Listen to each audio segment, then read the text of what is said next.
All right, today's Spec Corvette project will be hood vents. You are going to want these for a couple of reasons. So one is that in any race car, heat is your enemy and you've got to find a way to get it out of there. So this is going to reduce the pressure underneath the hood. It's going to allow your radiator to flow a little better, and it's going to get the ambient heat out. So that's going to help a lot. And you'll find that that's quite necessary, especially in these C5s. They have a tendency to run pretty hot. The second thing it's going to do is it's going to help you maintain some downforce in the front.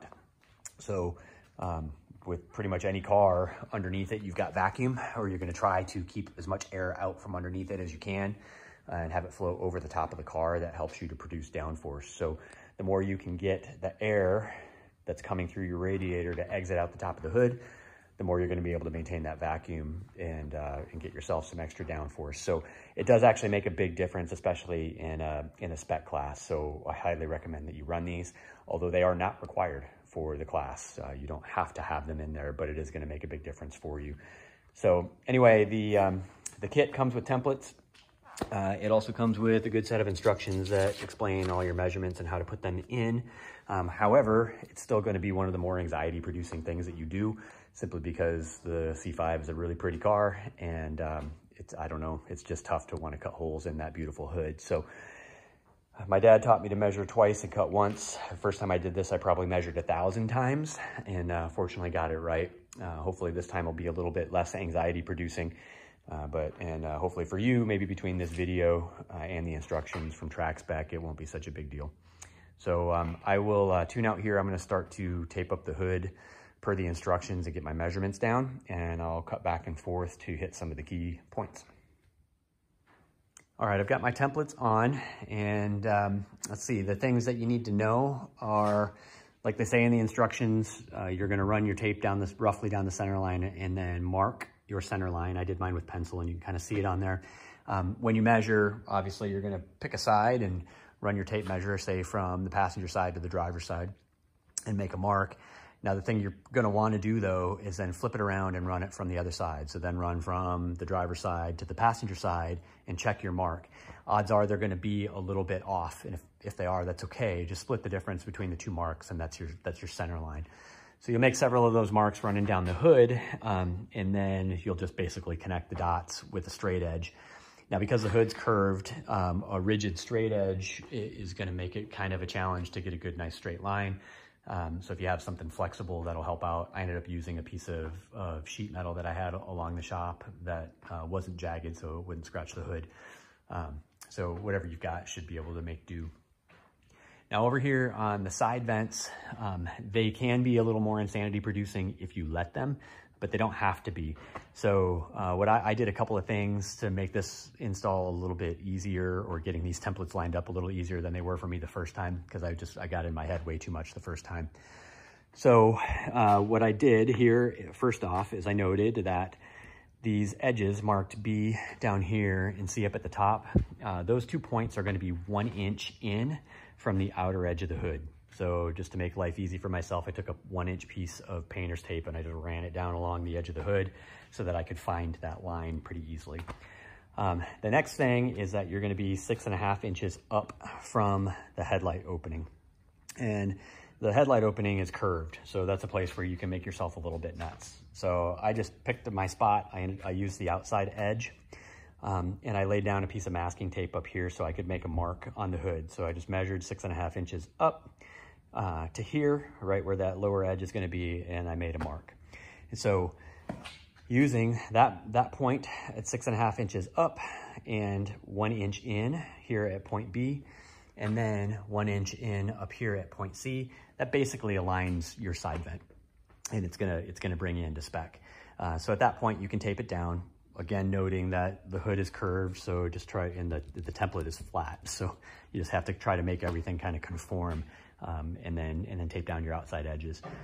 So those 2 points will bring everything pretty much into alignment. The instructions talk about this being approximately parallel.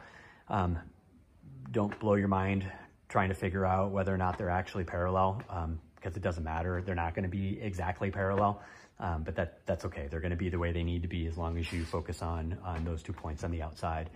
So once you've got that set up, you know, just double check your alignment, double check your measurements, because once you cut, you can't undo it. But that's about it for laying these things down. So now I'm gonna go ahead and push this thing outside because fiberglass dust is gonna go everywhere. I'm gonna leave the hood attached to the car to do this. It's what I did last time too. So what I'm gonna go do now is go find a blanket to just throw down over the top of the engine to catch the fiberglass dust so that it doesn't drop in there and make a big mess. I'm also gonna pull up my respirator so I don't kill myself by inhaling fiberglass. So definitely good ideas there. All right, so I will start to work on that and check back in with any more tips. All right, my holes are cut. The louvers or hood vents are roughly in place. They're not permanently attached yet or anything like that because I've got a little more work to do. Just quickly, in order to do this, I went ahead and used an angle grinder with a large disc. It's a little dangerous on the fingers, so some gloves, respirator, ear protection, stuff like that. And that just cuts through this thing like butter. It's almost a little too scary, so just you want to go easy.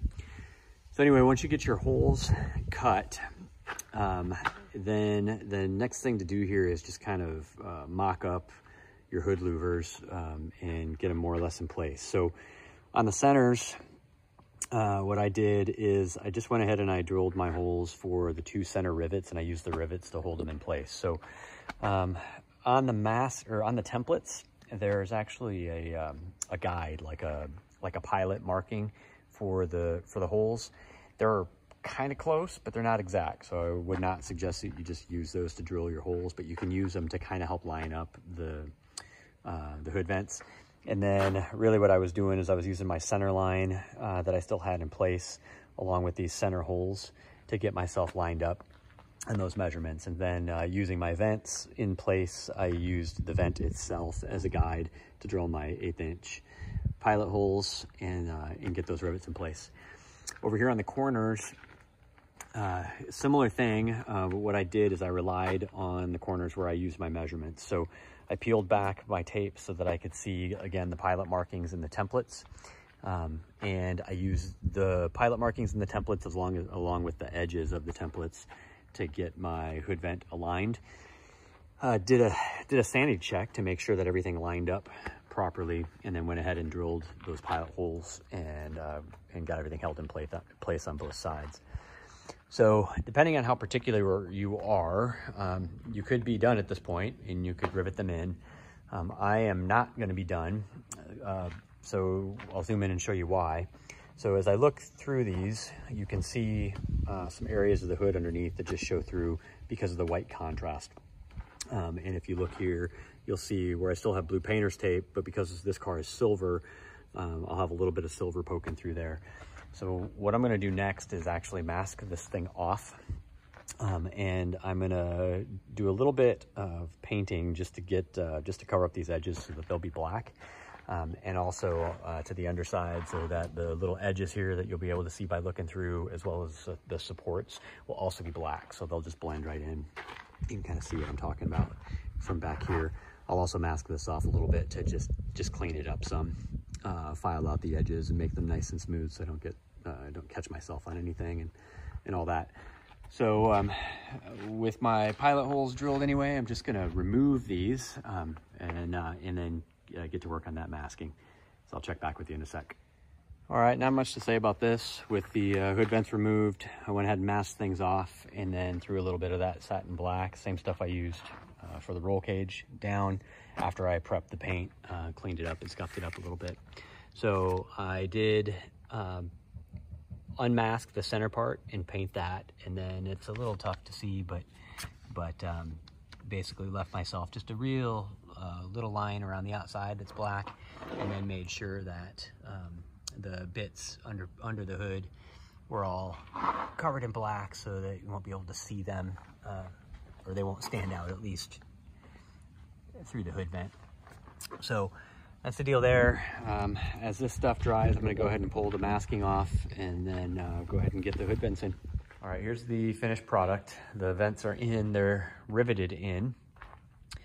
And everything came out actually pretty well. So you can see just the little bit of overlap that you have there on the hood is black. If we look through the vent, The supports down there are black, so just a little touch. The rest of this is just riveting, so it takes a little bit of time, but you'll start at the centers and work your way out. I do recommend that you start with the center vent first, because that allows you to keep these openings available, and you can reach your hand back through to hold the washer with one hand while you're using your rivet gun with the other on the front side, and hold that in place. And you really do want to use the washers, because while it might stay in place for you for a while, the fiberglass or SMC just isn't really super strong for those rivets, so you need the extra backing to hold them into place. So I think that's it. Let's see, I used all of the long rivets and started with the short ones. So maybe just make a count to make sure that you've got enough. There was a spot kind of in the back here where I had to get a little creative once I ran out of long rivets, and so you can see I actually shoved my washer in a little bit behind this outer piece that's sandwiched. So some things like that, just because I ran out of the longer rivets. But otherwise, that's about it. It's just slow and steady, but otherwise not too difficult of a project, and looks pretty cool, man. Looks pretty cool once it's all said and done. And you'll definitely feel a difference when you get on the track, and you'll see it in your temperature gauge.